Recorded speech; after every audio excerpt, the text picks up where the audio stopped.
Hi guys, Yorkshire Biker here. Today we're just off out for a ride. Don't know where we're going to end up going. We'll just see where we end up.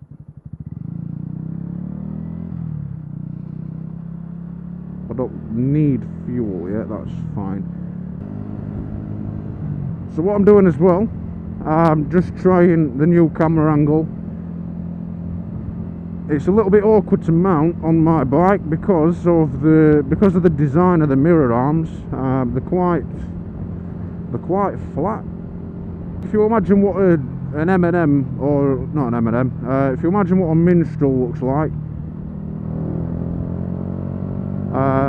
or a Smartie, that sort of curve they've got, that shape, that's what my mirror arms are like. Obviously it's an arm and not round,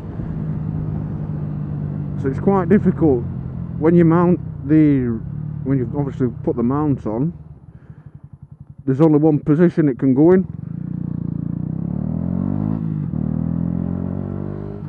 So what I've done is I've got a couple of foam earplugs, but shoved them in one side just to lift it up a little bit. Hopefully it's done the trick. I don't know what it'll be like vibration wise. It should be okay, but we'll see. If it's no good, it obviously isn't going in the vlog, and then all this talking's been a waste of time.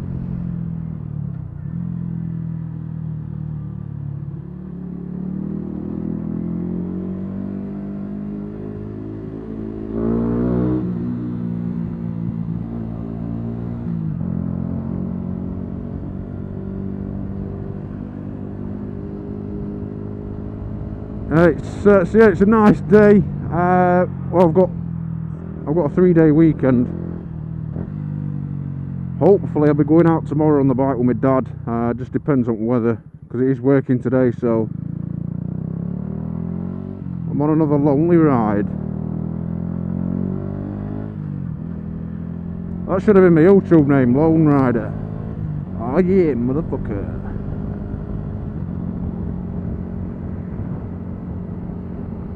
So yeah, basically as well, I just wanted to mention to you guys,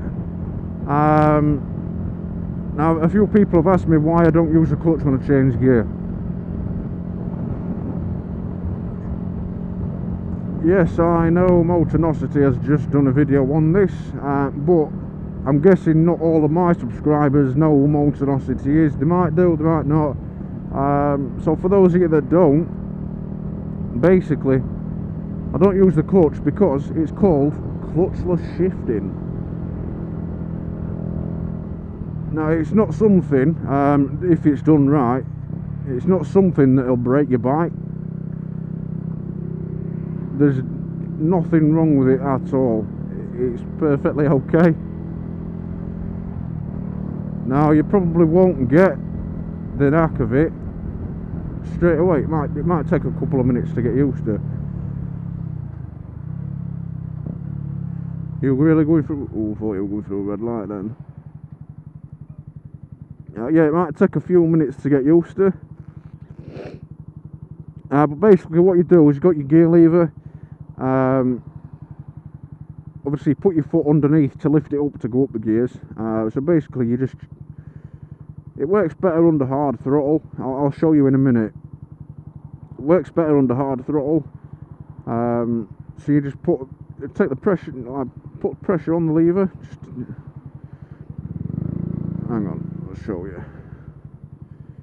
Yeah, so you're just putting a bit of pressure on the lever, as if you would change gear, but not too much. You want to put enough pressure on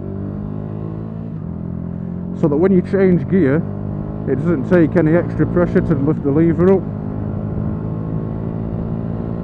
So under hard throttle, you've got your foot under the lever there. Lift it up so that you've got pressure on it. Obviously you just throttle on, and you just give a quick lip at throttle, and it goes up itself. Didn't quite have enough pressure on then, that's why it didn't do it. So if you do it again, pressure on lever, throttle off, and back on. Just get a quick on off on, and then it works. Simple as that.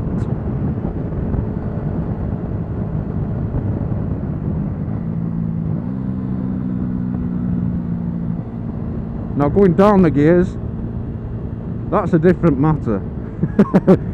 Because that is where you can really ruin your gearbox. Now if you don't know how to do that, I suggest not doing it.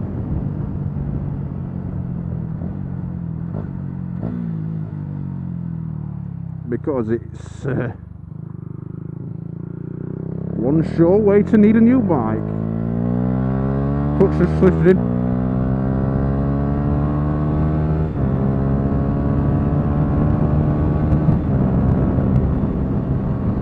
So not only is it faster,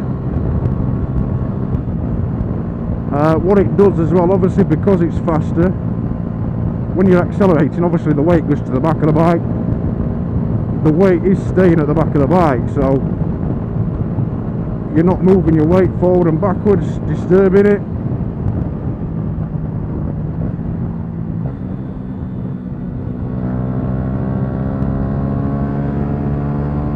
Press your lever, throttle off and back on, and it does it itself.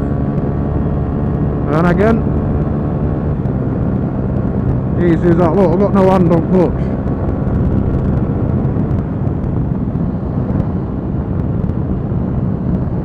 So yeah, the only gear I don't do it in is from first to second.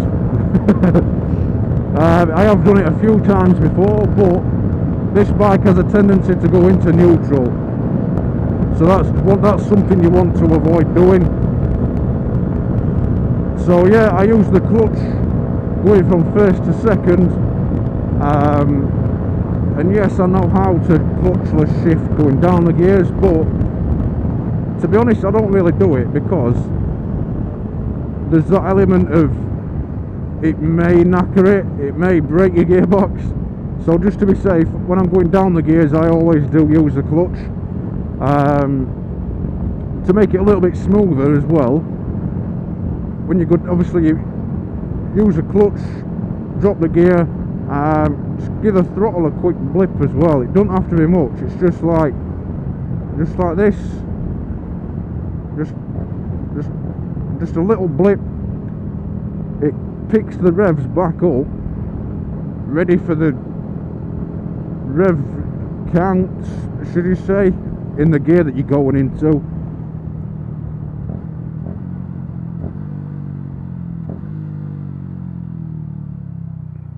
But yeah, because obviously when you go down gear, the revs are going to be slightly higher. That's basically what blipping the throttle's doing.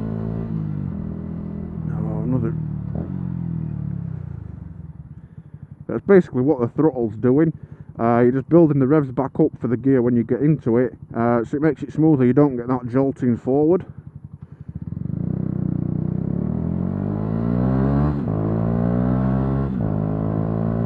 So yeah, it's just a little something somebody's asked me in the past. I thought I'd just give you a little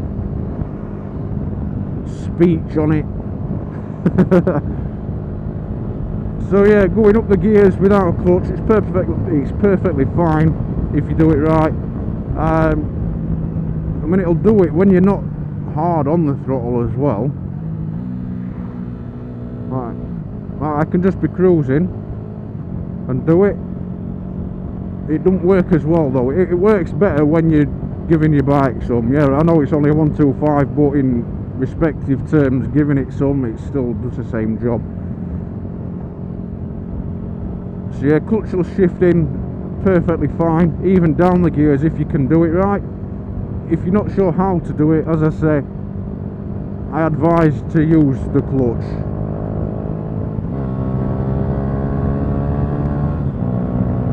Because you can make a real mess of it. Yeah, so thanks for watching. Don't forget, hit the like button and the subscribe button. We're trying to get to 1,000 subscribers this year. Yeah, and until next time, ride safe, keep sticky side down as always.